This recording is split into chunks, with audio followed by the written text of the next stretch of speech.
When Bo Nix was drafted by the Denver Broncos in the first round this year, I was really surprised to see the amount of pushback the Broncos received for that pick, because Bo Nix going to play under Sean Payton was a match made in heaven. You want to know why? Because what does Sean Payton want out of his quarterbacks? He wants them to get the ball out fast, make smart decisions with the football. That's what Bo Nix did really well at Oregon. He had a really low interception number. He had a lot of plays that he made when he was getting outside the pocket, extending plays, buying time for guys to get open. But mainly, he played well within structure.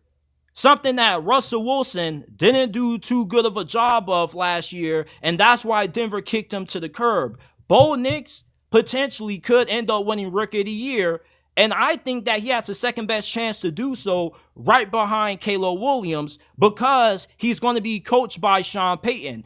Every quarterback that Sean Payton gets his hands on somewhat turns to gold. We seem to forget that his final season in New Orleans, he was 5-1 at one point with Jameis Winston on top of the NFC South, until Jameis Winston had his season cut short due to a season-ending injury that he suffered against the Tampa Bay Buccaneers. And even then, the Saints still nearly missed out on the playoffs when they went 9-8 with several different quarterbacks. So if Sean Payton can win with Taysom Hill, Trevor Siemian, and Jameis Winston, I'm pretty sure he can develop Bo Nix and turn this dude into a stud. People are really overlooking Bo Nix this year because they didn't like him as a prospect out of Oregon, because, you know, he got that check down machine label put on him where he's known as a check down Charlie. But it's like, how can you fault a guy for taking what the defense gives them? And this dude was a winner at Oregon. This dude had one of the greatest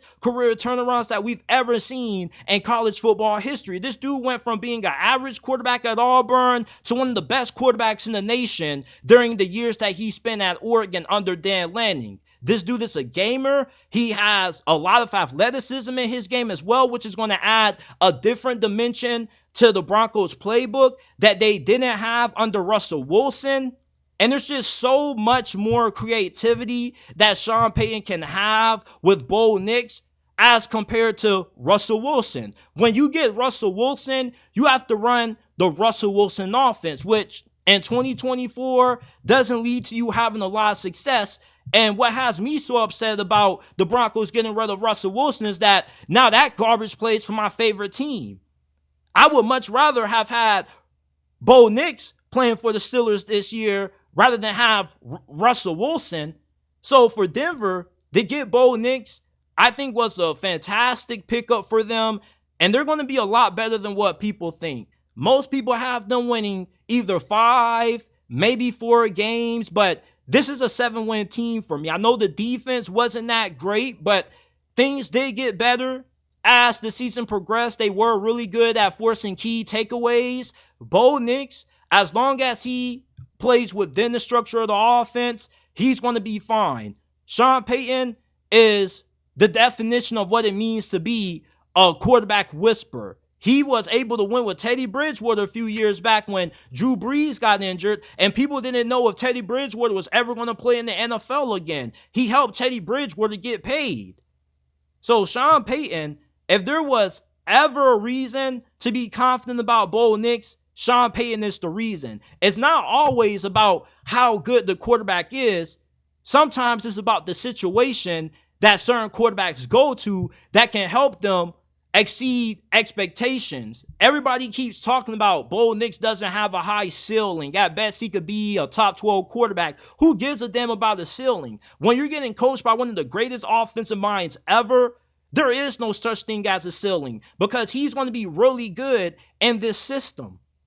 He's going to get the ball out fast. He's going to take care of the football. He has enough athleticism where you can run design quarterback runs with him, zone reads. There's going to be way more reasons to be terrified of the Broncos offensively this year than what they were last year under Russell Wilson, where they ran a really simplistic offense because Russ was so limited in terms of the things that he's able to do at this age. Bo Nix is going to have an insanely good rookie season under Sean Payton, man. I can't believe the amount of people that are sleeping on Bo Nix going into this year. This dude was a gamer at Oregon. He has a really good arm. He's a great athlete.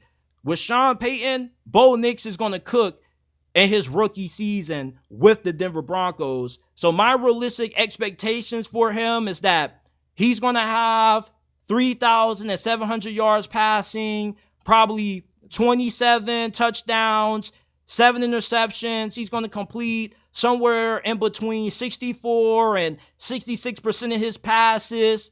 That's what I'm expecting out of Bo Nix year one in the NFL.